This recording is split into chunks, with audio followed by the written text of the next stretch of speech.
Should there even be a show today? I don't know. JP here, just living the dream. That dream is about to turn into a nightmare we like to call Vegas Weekly. Stay tuned.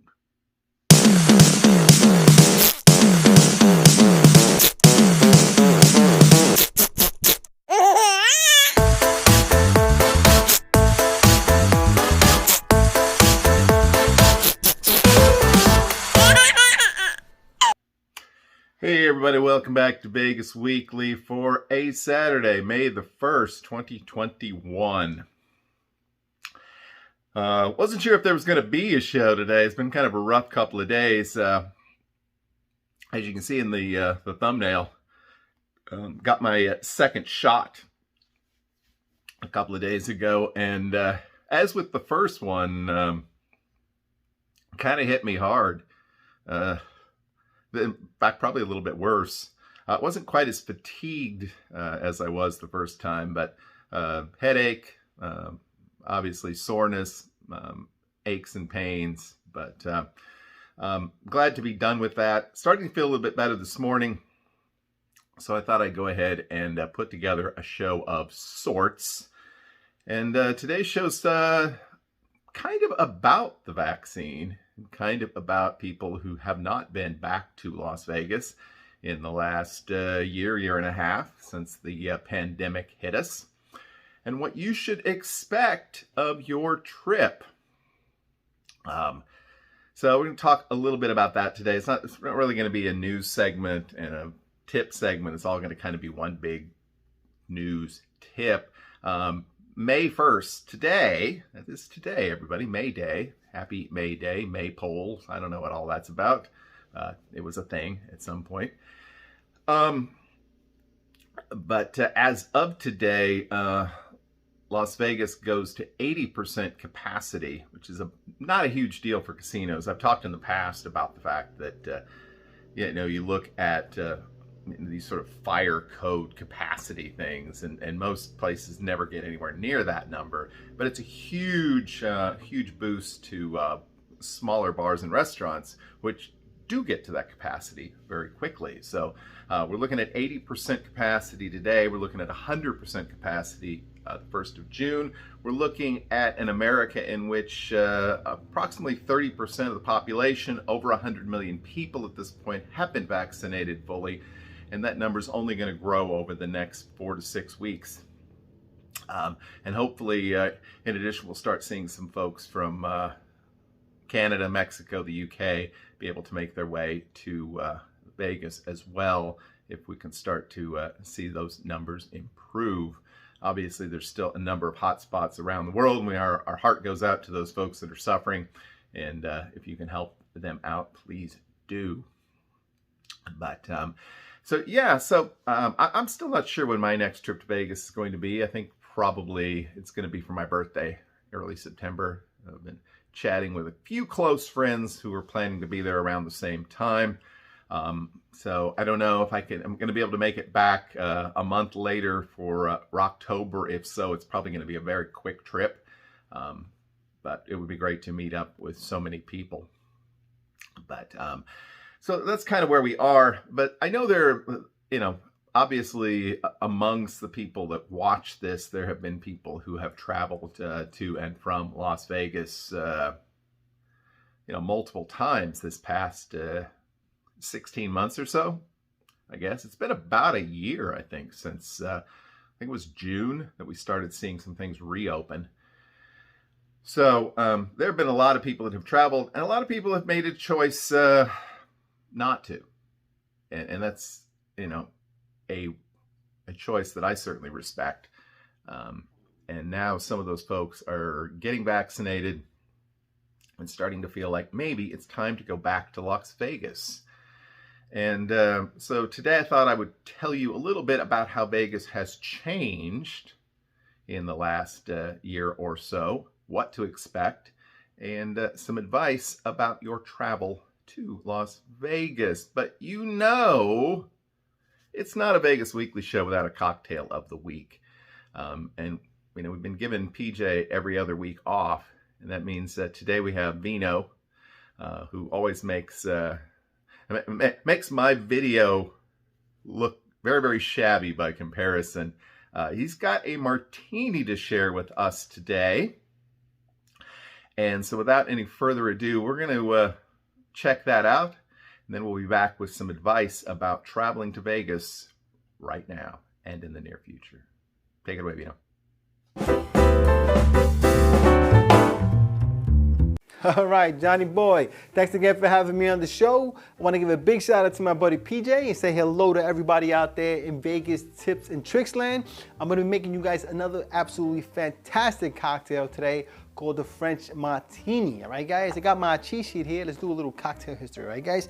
Now, the cocktail, you know, contrary to the name, was actually created in New York City during the 1980s at the Keith McNally restaurant, right, guys? It's a super simple cocktail to make and absolutely delicious, right? We're gonna do 2 ounces of vodka. You can use any vodka you like. Don't get suckered into thinking you gotta, spend a lot of money on vodka. Get something decent, nothing offensive, you'll be just fine. You wanna use a ½ ounce of Chambord. Now, Chambord is a black raspberry liqueur. It's absolutely delicious. Love this stuff. It's not cheap, but it's not terribly expensive. Pick this stuff up, you appreciate it. And then we're just gonna do 1.5 ounces of pineapple juice, right, guys? If you got the means to make some freshly squeezed pineapple juice, please feel free. But I'm using the stuff out of a can, all right, guys? So super simple. We're gonna make that in a shaker, and then you're gonna pour that bad boy into a martini glass because it is called a French martini, all right, guys? So let's go ahead and start our cocktail here. We're gonna put a little bit of ice in our shaker. I like to do about halfway up, right, guys? And then we're gonna do our 2 ounces of vodka. Let me get my jigger here. This is a great cocktail for, you know, this time of year because we're starting to get warm out here in the northern hemisphere, and it's nice to have some warm weather. All right, then we're gonna do 1.5 ounces of our pineapple juice. All right, then we're gonna do 1/2 ounce of Chambord, and that's gonna add some delicious berry notes, like almost like candy-like notes. All right, guys. So there you go. We're gonna give that a nice little shake. The beauty about this cocktail is it doesn't need any garnish. You just serve it and drink it. So you want to shake this for about 15 seconds just to make sure you get some nice dilution and make everything nice and cold. You know, because like I said, it's a good summer cocktail. It's something good to drink on the patio, at the beach, sidewalk cafe, you know, whatever you want to do. Wherever you want. You want to drink it in your bathroom, drink it in your bathroom. Nobody's judging here. Vino don't judge nobody. All right, guys, so there we go. We finished shaking that bad boy up, and now we're just gonna, I like to double strain so there's no ice spits in it, but you don't gotta do that. You want ice spits? Enjoy the ice spits. You know what I say about cocktails? Drink them how you like them, all right? All I do is give you an idea of how to make them. All right, guys, so there is our delicious French Martini. Like I said, such a simple cocktail and absolutely delicious. You get a little bit of that foamy buildup from the pineapple, which always looks really nice. All right, guys. So there we are, guys, our French Martini. All right. So if as you can see, there's a beautiful little foamy top. It gives us a creamy texture. We'll give it a sippy sip, right? Oh my God. That is absolutely delicious. Like I said, you get, you know, now vodka is a very neutral spirit, so you're not going to pick up the vodka, you know, especially if it's a decent vodka. What you are going to get, though, is those pineapple notes and the Chambord, which, like I said, is those black raspberry notes.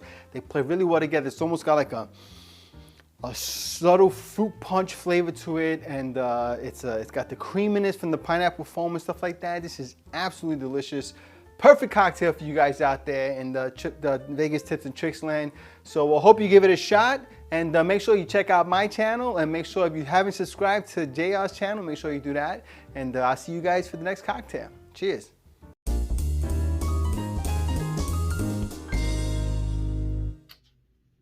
All right, Vino, thank you. That sounds like a great cocktail for me.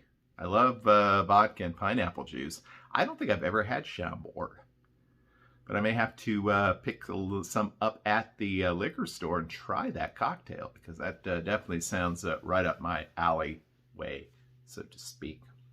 So, and if you were hoping to see PJ this week, stay tuned. Be a little bit of PJ coming up right at the end of our show. It's a little teaser. Anyway, so yeah, today we thought we'd talk about what to expect if you are traveling to Las Vegas for the first time since the pandemic, and a lot of people probably will. I suspect the next couple of months we're going to see a lot of travel sort of ramped up. So the first piece of advice I will give everybody is if you are planning to visit Las Vegas, now is the time to book your flight. Now is the time to book your room. Because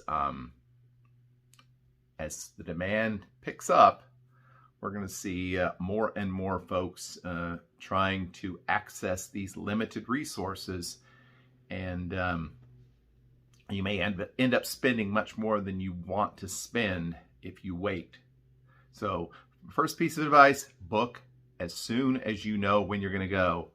Book your flight, book your room.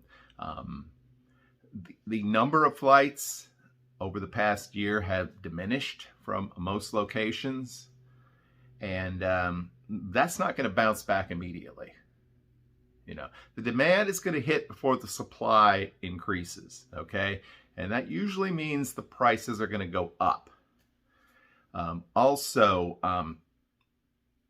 hotels, resorts have been very generous with comps. If you have any history of play, I know I hardly played with Caesars at all in the last year and a half, but I still have good comps, particularly midweek.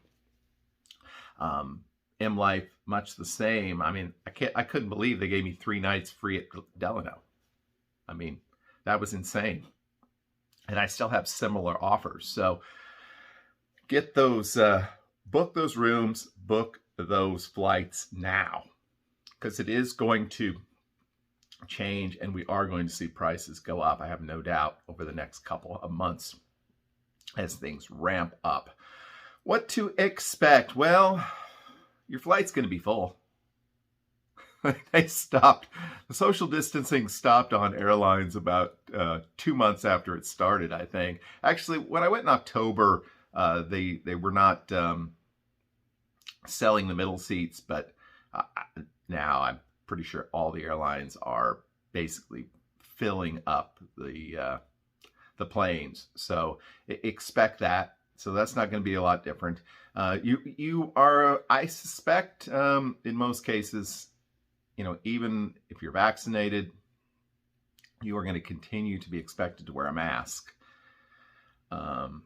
Certainly on the plane, certainly at the airport, certainly, you know, in your, if you're in public spaces in your hotel or resort, unless you were actively eating, drinking, smoking, that sort of thing, then you can get away with it. But I don't think that's going to change a lot this year, at least.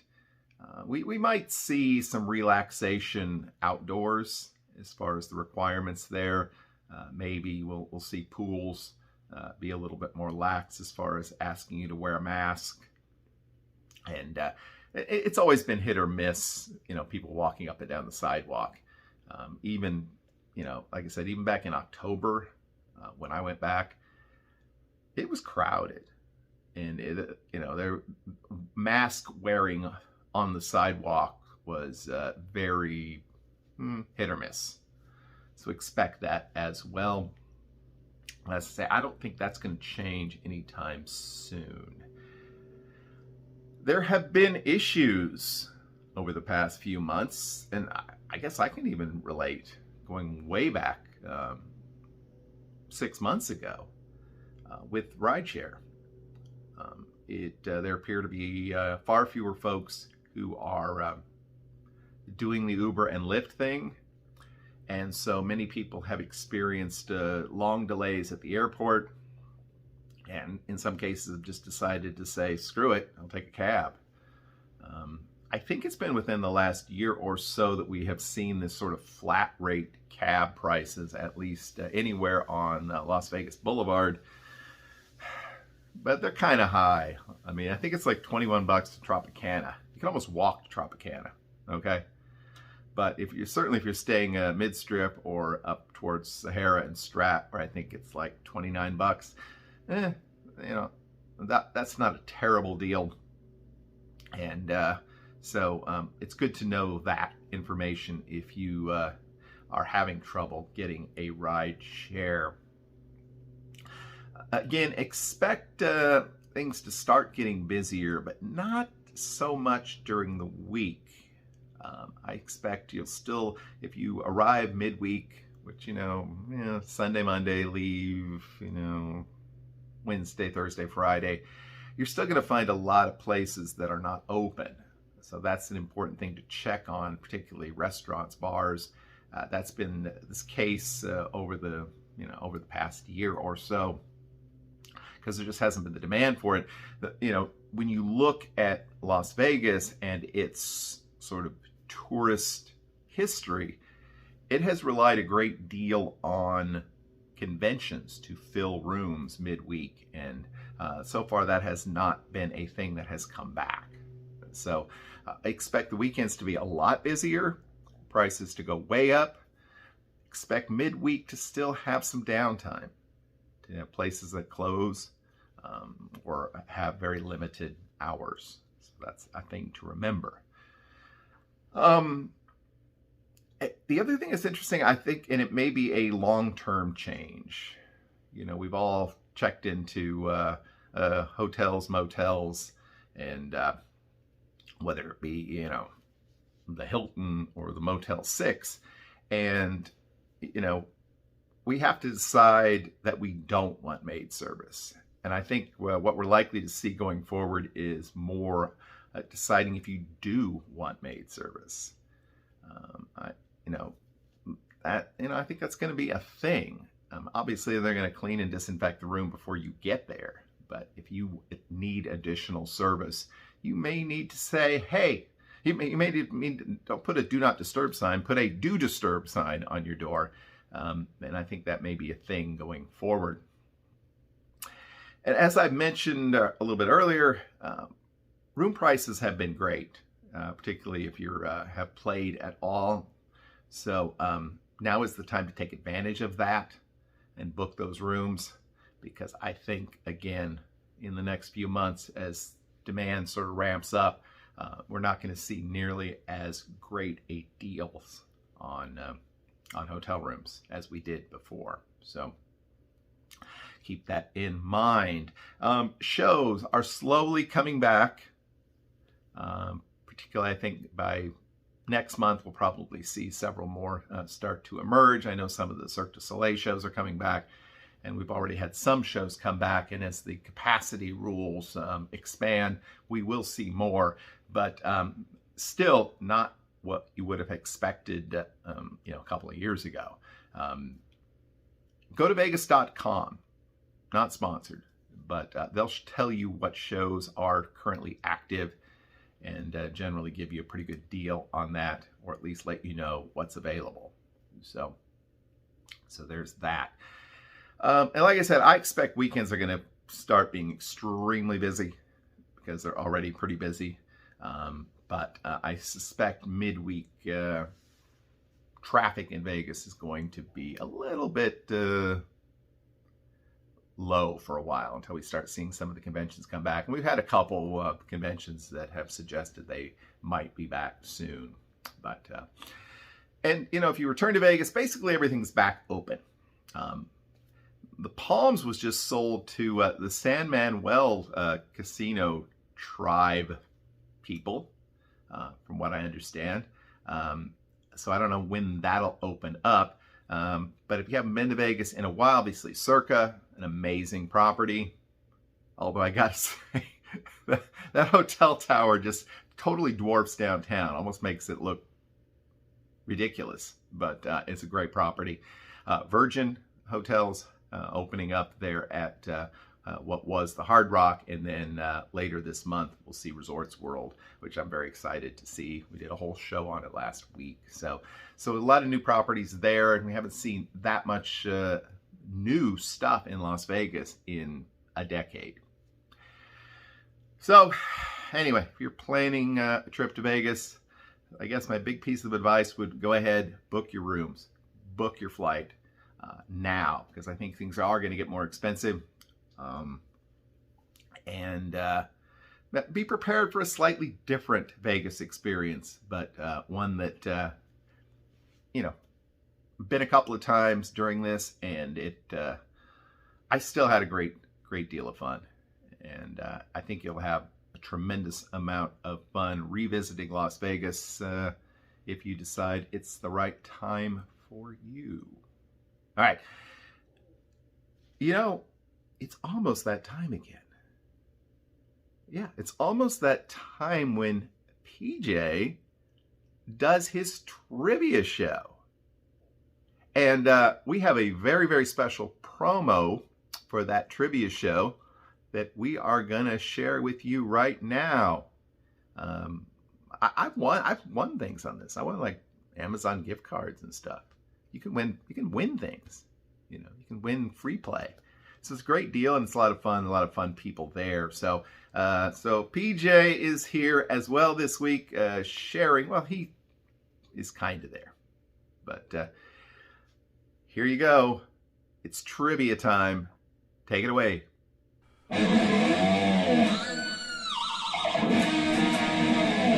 Hey guys.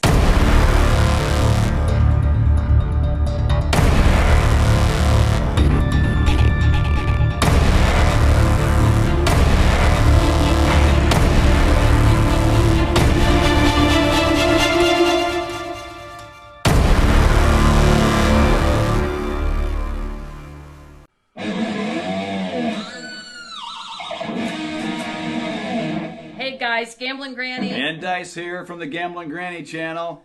Coming this summer, PJ Slots and Entertainment Season 6 of Thursday Night Trivia Live. Don't miss it. I'm a past winner. Let's go get that money.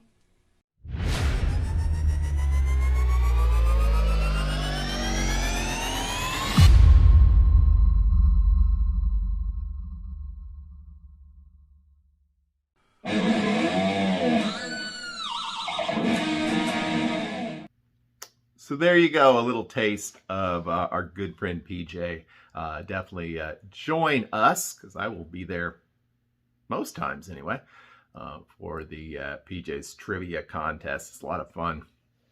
And little tip here, go to Starbucks and sign into their Wi-Fi. It's faster than yours. Anyway. So we're going to wrap things up here now. Appreciate everybody that has joined us. We added a number of subscribers this week, so thank you. I think we had like between 15 and 20 people joined us this week, so thank you for doing that. And did our first podcast this past week, and really had fun putting that together.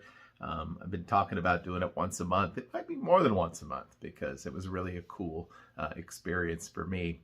And we've got a number of followers on there, a number of people who've been listening to the show. So thank you for that. There's more to come. All right.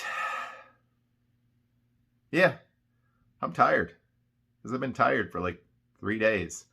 So I'm going to go ahead and sign off. Hope that everyone has a great, lucky, and healthy week.